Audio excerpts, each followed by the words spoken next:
lupa mangada lay gaya na kalabati ay na wahang kara hangatani adom na wahang adugi pakum kudak wahang adudi magi Lafoi adu lupa mangada lay gi hairabadi mana layba matamdura wahang kara hangatani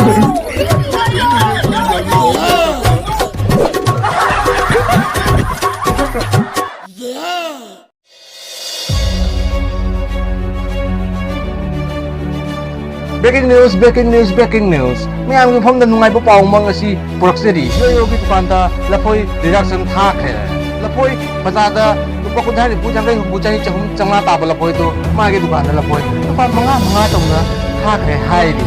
Ado pare mayam kay yogi Lafoi to ni leiti do mayam su chara ka leiti ro. Ado bu yoyo na wahang ama thamjai. Thamjai wahang adu di magi Lafoi adu lupa mga da legi hairabadi mana layba matamdura wahang gara ngakani adom na wahang adugi pakum kudak ta oina tena bida piram batai ado piram banga magadi mahaki Lafoi si lupa mga tawna hado kre hairi mayam kay dawbidi haji Lafoi adu laibiru so ngasi paulu jare mathangi bido do mu thengarisi mayam ai Lafoi se layu da ba yak de bo om kling klang kling klung kling swaha Lafoi ondari Bazada Lafoi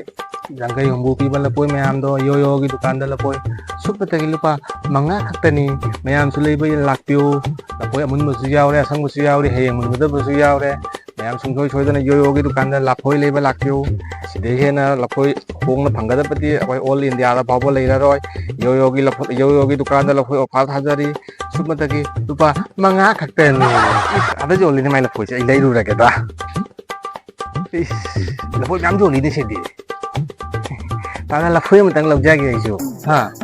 yani bungo lobi ba ani pirake ade songi sike yam honga thaya dada isu ahong mom tang laujagi mani bungo bazada lupa kunthani pujang kai humbu cham pi bato ai sika sumata gi Lafoi ase lupa la phang ma lupa manga khaktani ado dada fare ai piro Lafoi khara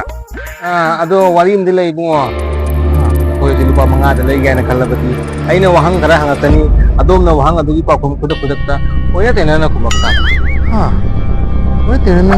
pakum bidi ba ado kumukpang magadi adom na Lafoi si lupa manga da lakun loy na pubi ba yagani tata ay pira ke ka hangbiro ado di ay wahang hangba thawra ke ko